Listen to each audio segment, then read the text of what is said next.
Buenos días, tardes o noches, estimadas y estimados estudiantes. Un gusto saludarles. Soy su docente de Ciencia Penal, Andrés Palacios Rodas. Hoy veremos una clase sumamente interesante.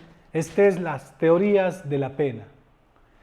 Las teorías de la pena no son sino este aspecto fundamental del derecho que tiene vínculo con el fin del derecho penal mismo y que establece aquel marco jurídico que sirve de límites para la aplicación del ius puniendi del Estado, para justificar y aplicar sanciones penales y lograr que aquellas sean justas, humanas, proporcionales y efectivas.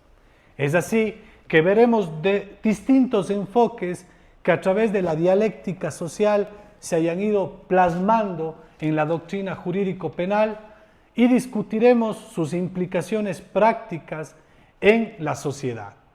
Así que este tema permitirá que ustedes comprendan la importancia del sistema penal y de los distintos enfoques sobre la pena. Empecemos. Como ustedes pueden apreciar, varias teorías de la pena han ido surgiendo a través de los tiempos. En un primer momento teníamos las teorías absolutas o el retribucionismo, como también se le conocía, que no era sino volver a Mesopotamia, era a lo mejor volver al código napoleónico, era a lo mejor volver a la ley del talión, el ojo por ojo, diente por diente. En esta retribución absoluta se tenía varias, premisas, la una, la divina, la expiatoria, la moral y la jurídica, que ya tocaremos más adelante. Luego surgen esas teorías preventivas, surgen las teorías relativas, que es la prevención general, la prevención especial, cada una en su vertiente positiva y negativa, existiendo por tanto la prevención general positiva, la prevención general negativa, la prevención especial positiva, la prevención especial negativa. Y por último, las teorías mixtas y las resocializadoras. Bien, entonces, volviendo a las teorías retributivas o absolutas, encuentran estas teorías su fundamento y el fin de la pena en la naturaleza básicamente de la misma pena. ¿Qué quiero decir con esto? Que lo que busca es un ideal de justicia absoluto, justa en sí misma la pena. Es decir, ante esta acción u omisión, la pena a aplicarse es una acción u omisión de la misma naturaleza.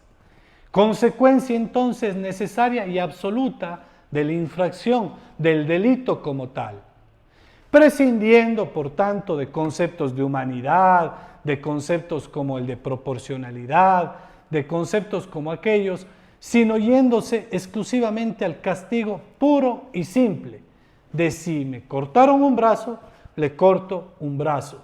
Si me quitaron un ojo, le quito un ojo. Entonces son retributivas porque sostienen que el delito, que es obviamente un mal en la sociedad, debe ser retribuido indispensablemente con otro mal.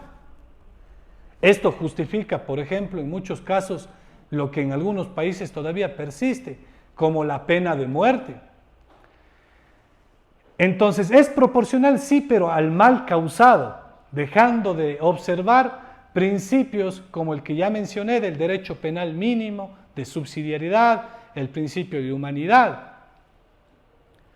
Y tiene una función jurídica, moral y social que es restablecer el orden que fue perturbado por el mal inicial que es el delito. Entonces, básicamente ustedes tienen varios temas de retribución, como ya había indicado, varias aristas, que es la divina, la expiatoria, la moral y la jurídica. Y en fácil, la divina, autorizada por Dios, ¿no es cierto? El delito es una infracción a la ley de Dios. Dios concede la autoridad, el derecho a castigar este mal con una pena, ¿sí? Por lo que el juez responderá ante Dios por el buen o mal uso que hiciera de la potestad del ius puniendi o del derecho de castigo. Este prevaleció en las sociedades antiguas por obvias razones.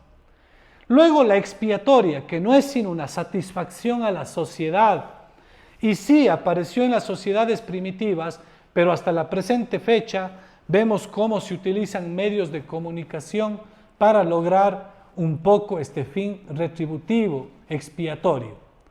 Entonces, un delito, cuando es alarmante o una ola delictiva, ¿qué hace? Conmueve a la opinión pública. Entonces, la reacción de la pena es satisfacer esa opinión pública. La retribución moral, propiciada por Kant, establece fundamentos metafísicos de la doctrina del derecho, en donde se habla básicamente del deber ser.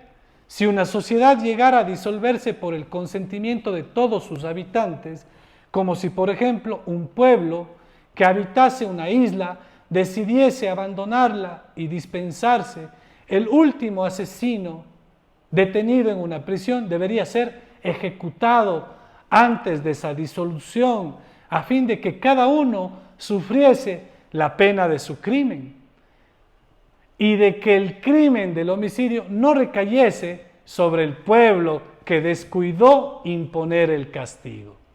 Este ejemplo nos muestra claramente la retribución moral, la concepción kantiana, en donde la ley penal es un imperativo categórico que debe sancionar al criminal por necesidad moral. Bien, la retribución jurídica, en cambio, fue propuesta por Hegel. Es la más extendida entre todas las teorías retributivas porque tiene una función dialéctica, una función del deber ser, de reaccionar contra el delito. La negación de la ley debe pagarse, por así decirle, con la pena que es la negación de la negación. Entonces nos habla que si el delito es la negación de la ley, la pena es la negación de la negación, y por tanto la pena no es extraña al delito en su propio desenvolvimiento, sino su otra mitad. Y así tenemos las teorías preventivas general, que tiene como fundamento la sociedad, es decir, positiva, dar un ejemplo a la sociedad para que no se cometan delitos, si es que es negativa, el atemorizar a la sociedad.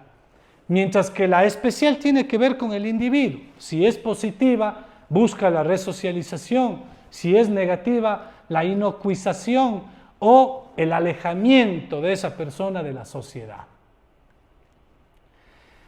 Por obvias razones, existen las teorías mixtas o eclécticas que, más allá de cualquier teoría que hayamos conversado, la dialéctica misma del derecho y de la sociedad obliga a buscar entre estos distintos postulados lo correcto para poder afianzar los principios garantizados en la Constitución, como el de proporcionalidad, humanidad, derecho penal mínimo, pero también satisfacer los derechos de las víctimas, de los intervinientes en el proceso penal.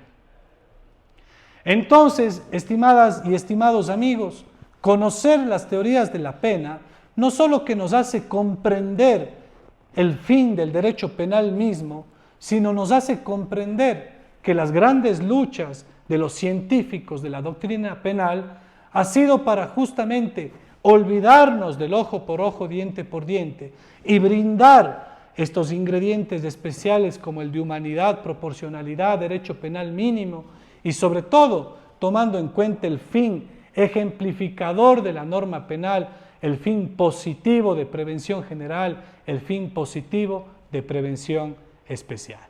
Sin olvidar que actualmente existe la tendencia de la teoría resocializadora, que no es sino buscar que el delincuente o el que cometió una infracción penal, considerando la naturaleza errática del ser humano, pueda resocializarse y volver a ser o volver a cumplir un rol, una función en la sociedad y sobre todo apegado a derecho.